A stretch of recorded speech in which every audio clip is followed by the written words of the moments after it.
Ustadz, kalau ria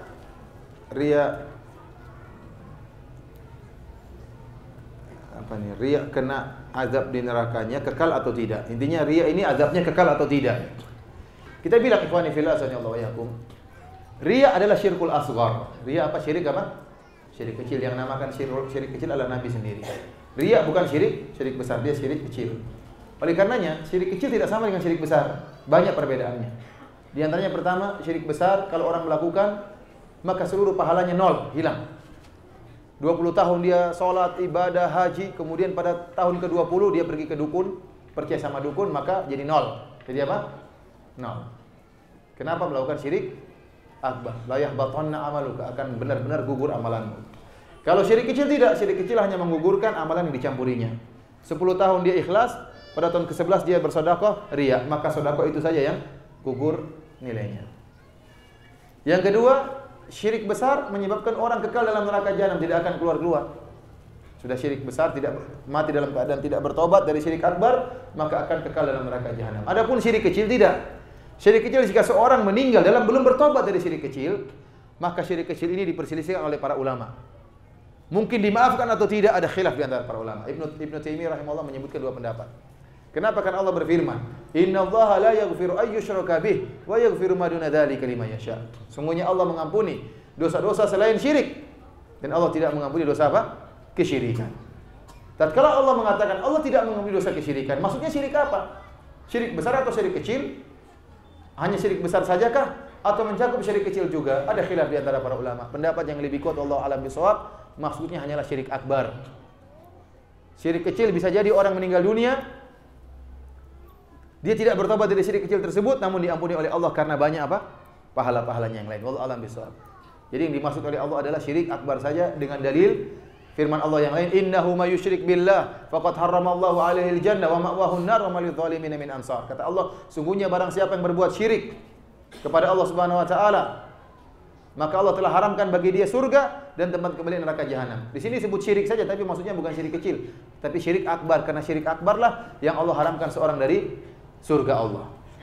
Demikian juga ayat yang pertama tadi, "Innallaha la yaghfiru ay yushraka bih." Sungguhnya Allah tidak mengampuni dosa kesyirikan. Maksudnya syirik akbar. Tetapi memang ada pendapat ulama, pendapat yang kedua yang mengatakan bahwasanya syirik kecil pun tidak akan dimaafkan oleh Allah Subhanahu wa taala. Sekarang jadi pertanyaan, apa maksudnya tidak dimaafkan kalau kita mengikuti pendapat kedua? Dan ini menunjukkan kita harus hati-hati sama dosa syirik. Oleh karenanya riya meskipun dikatakan syirik kecil, dia dosa besar. Riya meskipun dia syirik kecil, dia merupakan dosa besar. Bagaimana bukan merupakan dosa besar? Menyebabkan orang diazab dalam neraka jahanam. 3 orang tadi kenapa riya? Dia masuk neraka jahanam. Maksudnya tidak dimaafkan menurut pendapat kedua, artinya apa? Riya ini kalau seorang meninggal dunia dalam keadaan riya, maka tidak akan dimaafkan. Tetapi harus ditimbang dengan kebaikan yang lain. Paham? Beda kalau seorang misalnya mencuri, dosa besar dia. Kemudian dia meninggal dunia dalam keadaan belum bertobat dari mencuri tadi. Setiap dosa selain kesyirikan ada 2 kemungkinan. Bisa jadi Allah tidak maafkan, bisa jadi Allah maafkan. Bisa jadi meskipun dia tidak bertobat Allah maafkan. Jadi masalah itu kembali kepada kehendak Allah Subhanahu wa taala. Tetapi riya karena dia merupakan syirik kecil, menurut pendapat kedua tidak bakalan dimaafkan. Artinya apa? Artinya dia harus ditimbang dengan kebaikan. Jadi tidak bisa gugur kecuali ditimbangkan dengan timbangan kebaikan. Karena di akhirat kelak nanti ada timbangan. Paham? Itu maksudnya tidak dimaafkan, bukan maksudnya kekal di neraka jahanam. Dan untuk menjatuhkan riya ini butuh amalan yang besar. Ya. Untuk bisa menyeimbangkan antara riya dengan apa? Artinya riya tidak akan dimaafkan, dia pasti tetap diletakkan dalam daun timbangan keburukan. Bukan berarti kekal di neraka jahanam. Paham atau tidak ini? Paham ya? Masih ragu-ragu jawabnya. Paham atau tidak?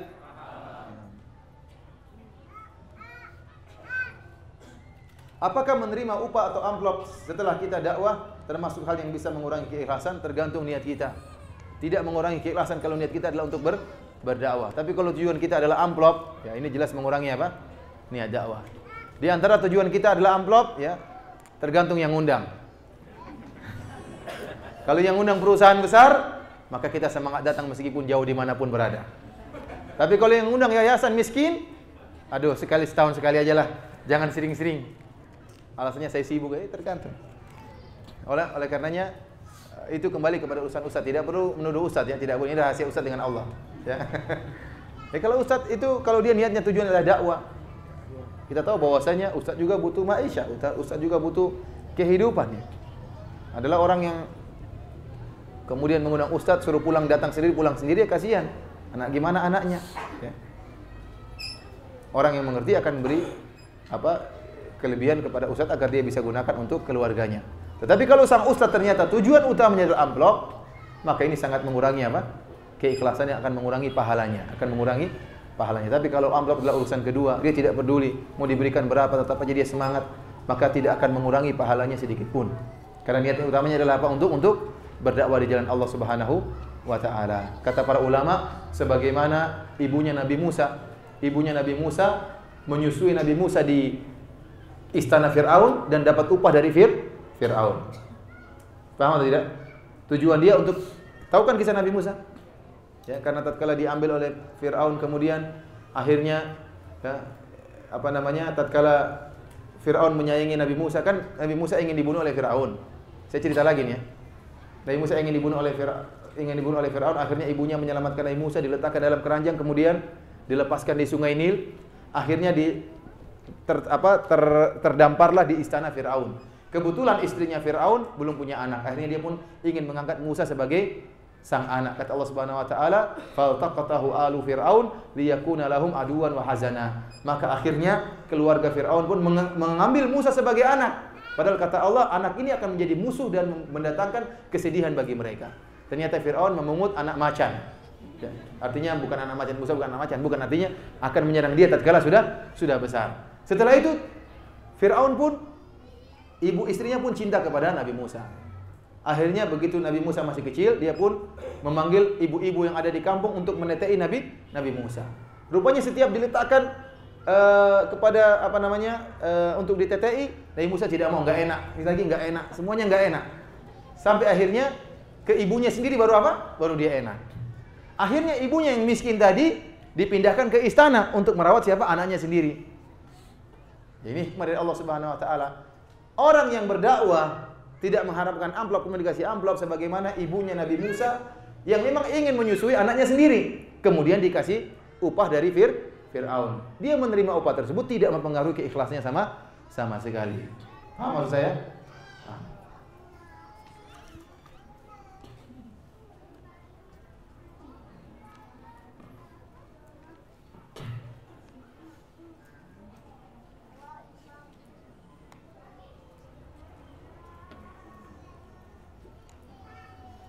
Ini ada pertanyaan tentang masalah Allah di atas arsy.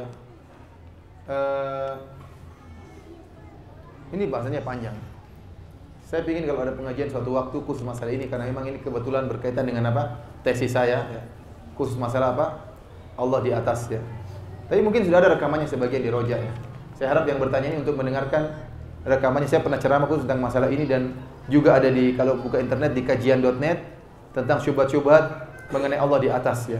Ini syubhat-syubhat sudah saya bantah, dan saya rasa waktunya tidak pas untuk membantah masalah ini lagi.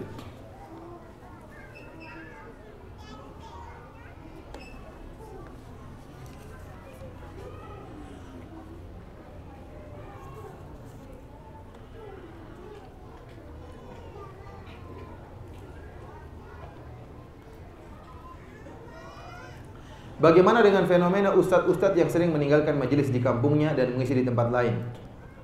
Seperti banyak sekali ustadz yang mengisi di Jakarta, sementara di Jakarta sudah banyak ustadznya. Siapa bilang Jakarta banyak ustadznya? Saya aja kurang. Orang minta sampai ngantri, saya tidak bisa ngisi. Saya bilang Jakarta banyak ustadznya. Di mana-mana orang kekurangan ustadz. Di Bandung juga kurangan ustadz, di Jakarta juga kurangan ustadz. Dan tidak ada masalahnya kalau ada variasi, selama tetap dia memperhatikan di kampungnya. Di kampungnya dia dakwah, kemudian di luar juga dia dakwah, nggak jadi masalah. Oleh karenanya, kalau saya hanya harus berdakwah di Jakarta, ngapain saya ke Bandung kalau begitu? Alhamdulillah kita bisa berdakwah di mana-mana. Permasalahan seperti ini yang perlu adalah nasihat. Yang penting ustadznya juga memperhatikan perkembangan dakwah di kampungnya. Setelah itu dia mau kemana-mana, mau loncat sana sini, itu urusan dia, bukan urusan antum ya. Antum hanya bisa menasihati, dia yang bisa mengukur kemaslahatan dan kemudaratan, dan antum harus urusan kepada ustaz. Antum harus urusan kepada ustaz. Sekarang saya tanya sama antum, ustadz mana yang tidak keluar kota? Sebutkan sama saya. Ustadz yang dikenal ya. Ustadz mana yang tidak keluar kota? Sebutkan sama saya. Semuanya keluar kota, semua keluar kota tidak? Dia mungkin ingin, sana kan rindu sekali, ingin variasi. Dia ingin mengunjungi, ingin silaturahmi sama orang-orang yang lain. Dan dia juga ingin apa? Ingin agar orang-orang bahagia dengan kedatangan dia. Kemudian antum tahu bagaimana orang tatkala minta orang ustadz telepon bolak-balik, ustadz kapan ke kami, kapan ke kami. Dan apa enaknya kemudian pergi jauh-jauh ke kampung-kampung, kemudian ke pulau-pulau, apa enaknya naik pesawat besok saja meninggal dunia. Oleh karenanya ikhwan, kalau antum harus setiap ustadz di kampungnya, siapa yang mau dakwah ke Jepang? Siapa yang mau dakwah di Korea? Saya sendiri berusaha menolak, tapi mereka telepon-telepon terus. Dan alhamdulillah banyak ustadz-ustadz yang mulai ke sana. Betapa bahagianya orang-orang tatkala dikunjungi oleh ustadz-ustadz yang mereka kenal. Makanya fenomena ini fenomena yang tidak benar. Mana fenomena ustadz meninggalkan kemudian tidak mempedulikan kampungnya? Dia mempedulikan kampungnya. Terkadang saya tahu ada ustadz dia kampung dakwah di kampungnya tidak didengar oleh masyarakatnya. Tidak mau dengar sama dia. Dia pun pergi. Lebih bermanfaat kalau ada ustadz lain datang kampung tersebut terus berdakwah. Orang kampung lebih dengar sama ustadz yang datang ini. Sementara dia sendiri orang tidak mau dengar dengan dia. Tidak perlu kita menuduh kenapa ustadz itu tidak urus. Ya itu antum nasihat. Tapi mengatakan fenomena, ini tidak benar. Fenomena mana saya bilang sama antum? Mana fenomenanya? Ustadz mana yang tidak keluar kota? Coba sebutin sama saya, ustadz mana tidak keluar kota? Maka tidak perlu kita, itu urusan ustadz. Kalau antum nasihat-nasihat dengan cara yang baik, ya, tidak perlu antum gembor-gemborkan ustadz ini tidak peduli dengan kampungnya, tidak perlu seperti itu ya. Nasihat dengan cara baik, tidak perlu menuduh tuduhan yang tidak. Allah a'lam bishawab.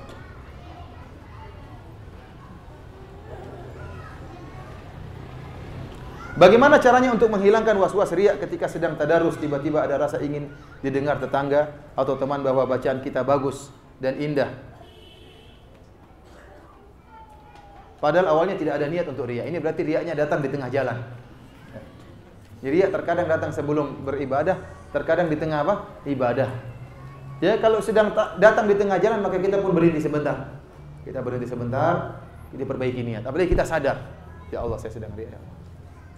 Maka kita baca pelan-pelan, ya. Tidak perlu kita pamer untuk didengar oleh satu kampung, tidak perlu ya. Mic-nya kita matikan sebentar ya. Tidak perlu kan antum baca Quran didengar oleh satu kampung. Ada orang yang mungkin lagi malah terganggu dengan bacaan seperti itu. Kalaupun antum baca di rumah, ya. Kalau antum mengeraskan suara mengganggu tetangga maka tidak perlu. Tapi kalau antum niatkan bahwasanya saya ingin membaca Al-Quran dengan suara yang keras agar mereka teringatkan dengan ayat-ayat Allah Subhanahu wa taala, ya, agar mereka tidak terus tenggelam dengan dunia. Oh, ternyata ada orang yang beribadah, untuk motivasi mereka beribadah, maka ini tidak mengapa. Tapi kalau kita sadar ada riya di tengah jalan, maka kita berhenti sebentar. Apalagi seperti ini baca Quran, bisa sebentar kan, bisa berhenti sebentar kan, tidak mesti harus terus-terusan. Kita berhenti sebentar, perbaiki niat baru kita lanjutkan lagi. Namun jangan sekali-sekali kita meninggalkan amalan karena takut riya, jangan. Sehingga sebagian ulama mengatakan kalau antum lagi sholat, kemudian datang syaitan mengatakan, oh kamu riya itu, maka panjangkanlah sholatmu biar setan jengkel. Saya tidak riya, syaitan afwan, sorry, saya karena Allah Subhanahu wa taala. Bikin jengkel dia. Panjangkan sholat antum, ikhlaskan niat antum. Jangan malah tinggalkan apa? Sholat. Saya pernah ceramah tentang ikhlas di satu ini. Sholat maghrib, masya Allah dia baca panjang, suaranya indah. Terus ceramah kita tentang ikhlas, saya ceramah jangan kita beribadah kan. Akhirnya sholat isya dia baca qul huwallahu ahad sama qul a'udzu birabbin nas. Saya bilang, bukan begitu artinya orang ingin terhindar dari ikhlas. Dia ketawa. Tidak mesti harus akhirnya sholatnya jadi nggak beres. Enggak, sholat tetap indah. Lihat bagaimana Ka'ab bin Malik kalau tidak salah atau Ubay bin Ka'ab tatkala dia tahu Rasulullah SAW mendengar dia baca Quran. Dia mengatakan kalau saya tahu kau dengar saya Rasulullah, la habbartuhu tahbiran. Saya akan indahkan bacaan saya. Ya, tapi niatnya apa? Untuk menyenangkan apa? Rasulullah, bukan untuk cari perhatian, bukan. Tapi agar apa? Seorang mungkin jadi imam ingin menyenangkan makmumnya karena Allah Subhanahu wa taala. Pokoknya selama masih karena Allah Subhanahu wa taala, urusannya mudah. Tapi kalau semata-mata ingin dipuji, ini jadi masalah. Ubay bin Ka'ab ingin kalau dia tahu Rasulullah mau dengar, dia akan baguskan apa? Bacaannya. Tapi bukan karena ingin dipuji Nabi, bukan. Tapi karena Allah menyenangkan hati Nabi sallallahu alaihi wasallam dan menyenangkan hati orang lain, berpahala atau tidak? Berpahala. Sebagaimana antum kasih duit sama orang hadiah, ini berpahala. Tapi jangan mengharap pujian orang ini. Tapi karena Allah Subhanahu wa taala.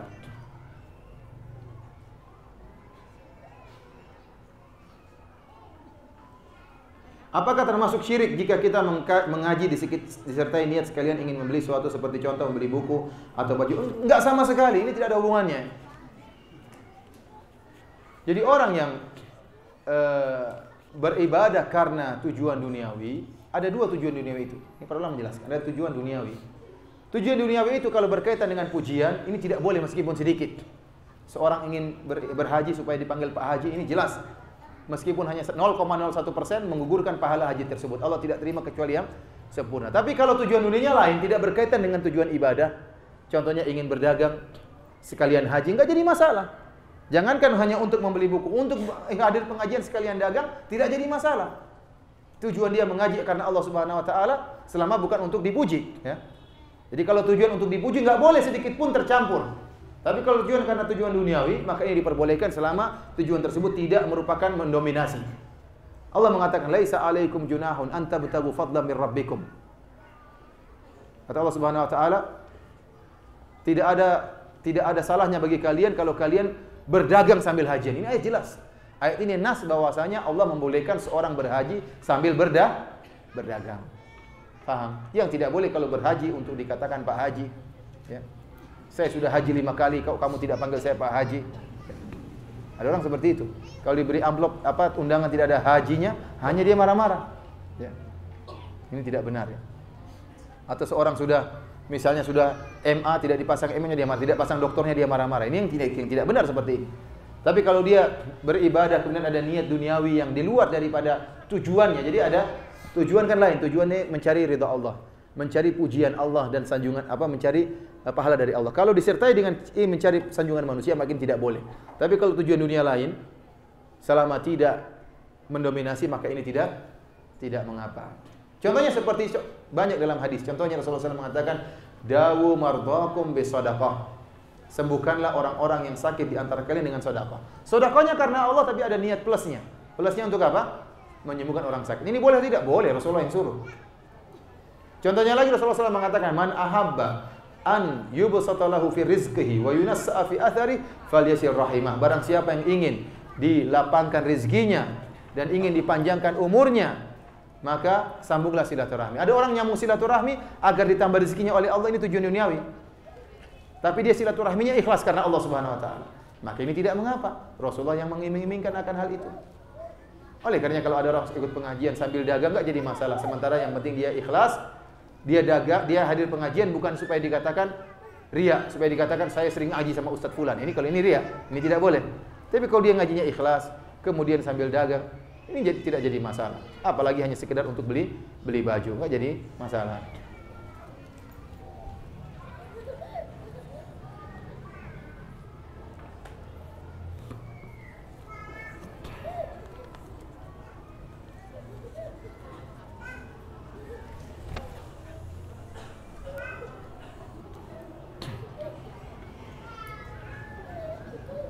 Ustadz, bagaimana cara mensikapi sikap riya di dunia maya? Jika saya melihat artikel atau tulisan menginfokan jadwal kajian, saya merasa senang jika ada yang memberikan jempol ikut menyebarkannya.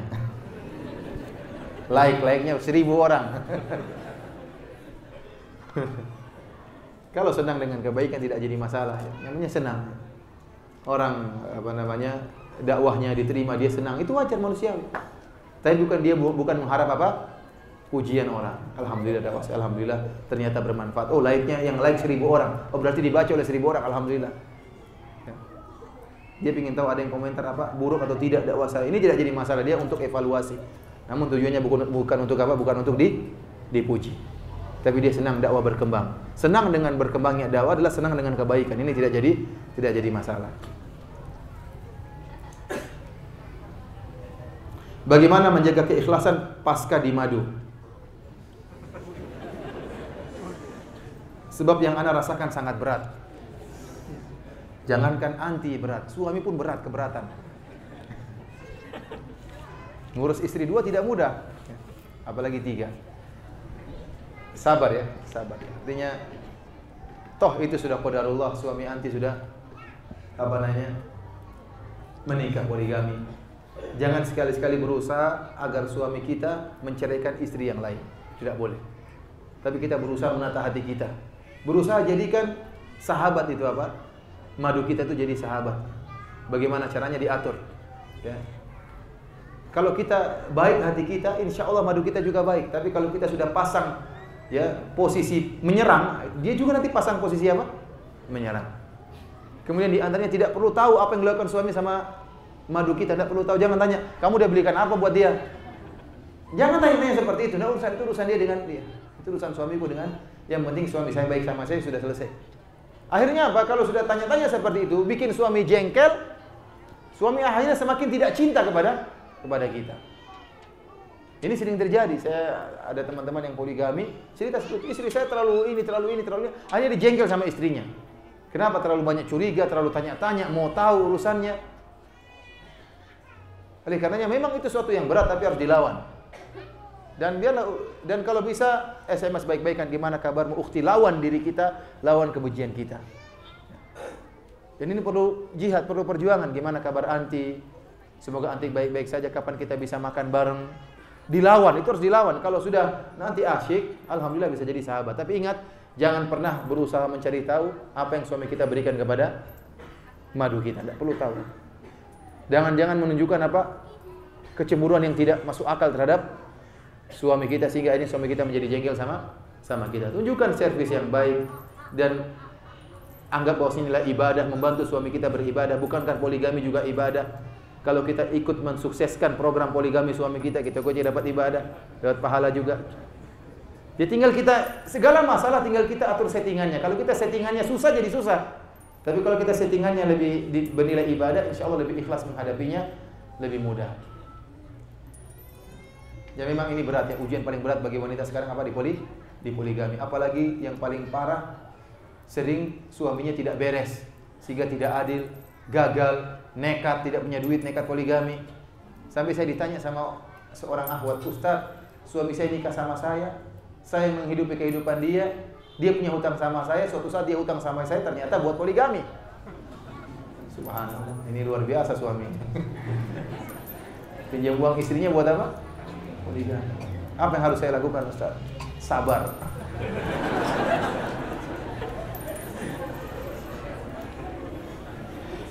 Ketika kita mengatur ilmu ikhlas atau juga ilmu yang lain, kenapa akhirnya timbul keraguan-raguan dalam beramal soleh? Jangan ragu-ragu, ikhwan. Ingatlah, kita husnuzan kepada Allah. Saya ulangi, Allah Maha Karim, Allah Maha Mulia. Allah mengatakan apa? Rasulullah SAW mengatakan, "Ud'ullah wa antum muqinuna bil ijabah." Berdoalah kepada Allah, antum yakin bahwasanya Allah akan mengabulkan doa antum. Allah berkata dalam hadis qudsi, "Ana inda dhanni 'abdi bi, falyadhun bi ma syaa." Aku tergantung persangkaan hambaku. Hendaknya hambaku berprasangka dengan apa yang dia kehendaki.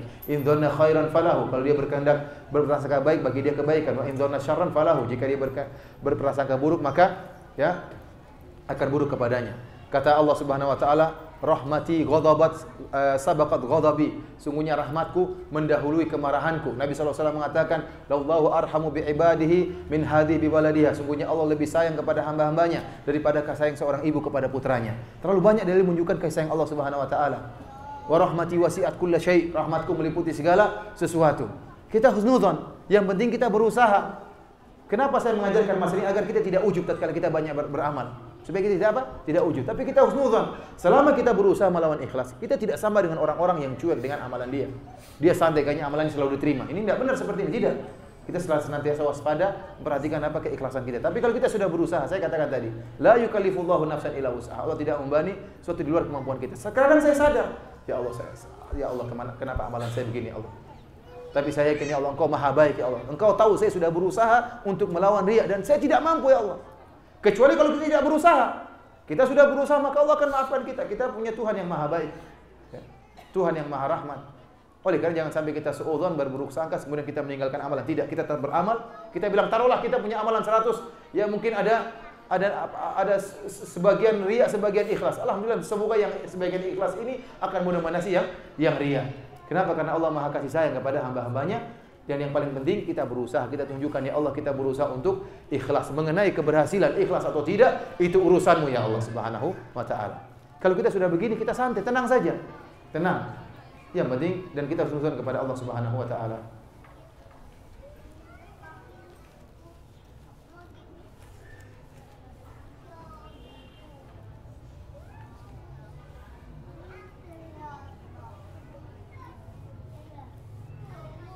Apakah salah jika seorang istri berbuat baik kepada suaminya karena ia berharap suaminya senantiasa mengingat kebaikannya sehingga harapan suaminya semakin menyayangi istrinya? Tidak salah. Tidak salah. Ini bukan masalah ria atau enggak. Ini boleh. Tapi apakah lebih indah kalau dia kemudian menghadirkan dalam dirinya, sungguhnya Allah merintahkan untuk menumbuhkan kasih sayang antara suami dan istri.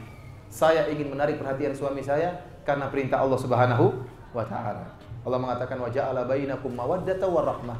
Dan Allah tumbuhkan di antara kalian kasih sayang dan rasa cinta. Segala perkara yang kita niatkan untuk menumbuhkan kasih sayang dan cinta suami kepada kita, kalau kita niatkan karena Allah Subhanahu wa taala, maka kita berpahala. Tinggal niatnya disambung lagi, ya. Saya mengharapkan suami cinta kepada saya karena ini perintah Allah Subhanahu wa taala.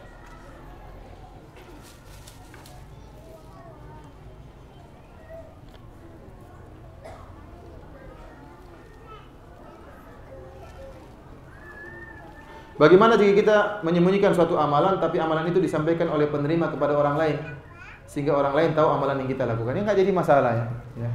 Nggak jadi masalah.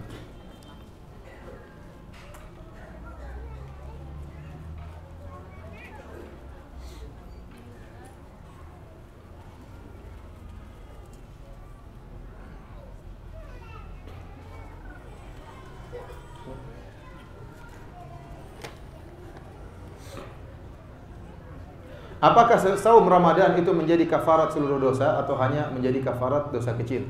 Rasulullah SAW menyebutkan Ramadan ila Ramadan mukaffiratun ma bainahunna majtunibatil kabair. Ramadan yang satu dengan Ramadan yang lain akan menghapuskan dosa di antara keduanya selama dijauhkan dosa-dosa besar. Para ulama menyebutkan bahwasanya ada khilaf antara para ulama, tapi pendapat yang kuat bahwasanya amalan-amalan soleh ya tidak menghapuskan dosa besar. Dosa besar hanya dihapuskan dengan apa? Dengan bertobat. Tapi Syekhul Islam Ibnu Taimiyah punya pendapat yang lain.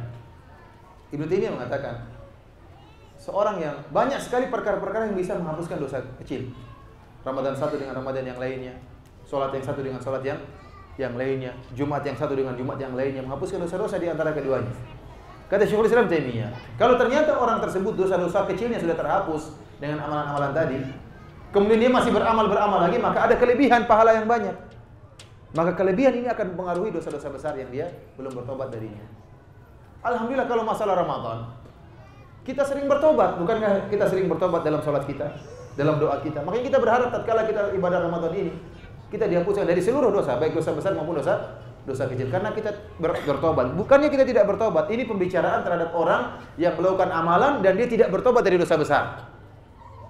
Ini pembahasan ulama tadi khilaf tentang orang yang beramal misalnya puasa Ramadan, kemudian haji, namun dia tidak bertobat dari dosa besar. Apakah hajinya ini bisa menghapuskan dosa-dosa besarnya ini? Pendapat yang lebih kuat tidak. Dosa besar harus tetap dengan taubat. Ya. Tetapi kalau seorang, kata Ibnu Taimiyah, seorang yang kemudian melakukan dosa-dosa kecilnya semua sudah terhapus dan dia masih banyak melakukan ibadah-ibadah yang besar, maka ini akan berpengaruh terhadap diampuninya dosa besar. Tetapi kalau kita haji, dalam haji kita bertobat, ya Allah ampuni dosa-dosaku. Ya Allah, saya pernah begini, saya pernah berzina, saya pernah mencuri, saya pernah menggibah, ampuni dosa-dosaku. Maka diampuni oleh Allah Subhanahu wa taala. Ya, jadi insyaallah perkaranya mudah, Allah Maha Pengampun lagi Maha Penyayang.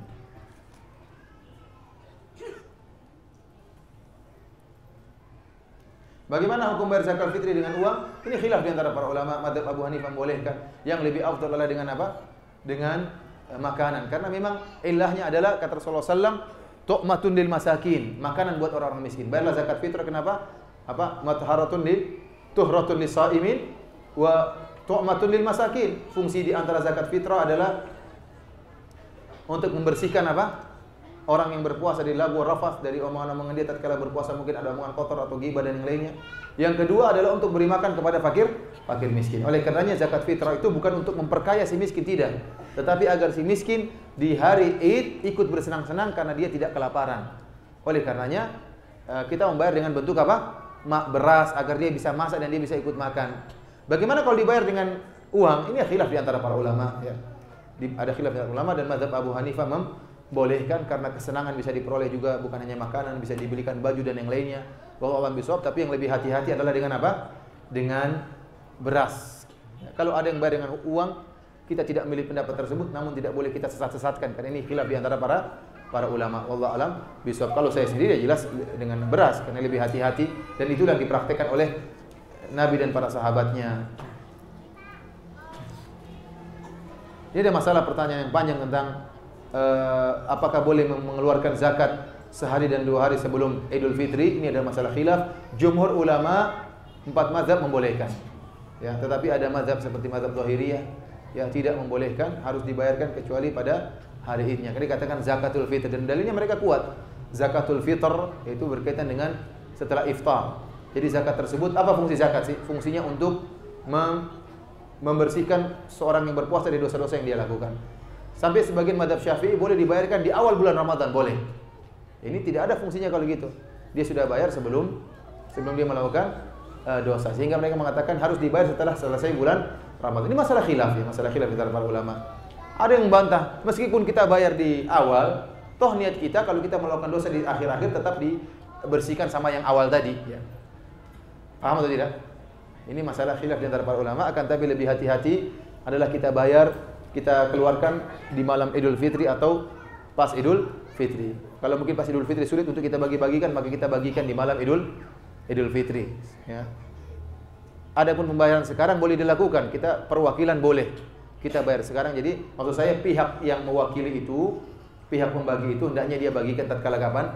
Tatkala di malam Idul Fitri agar keesokan harinya mereka bisa memanfaatkan beras tersebut untuk dimasak. Kalau kita bayar di awal bulan Ramadan, pas Idul Fitri berasnya sudah habis. Dia tidak ikut-ikutan, tidak ikut gembira dengan bulan Ramadan, dengan Idul Fitri. Kenapa? Karena berasnya sudah habis. Wallahu alam bisawab. Demikian saja apa yang bisa Anda sampaikan. Kurang lebihnya Anda mohon maaf.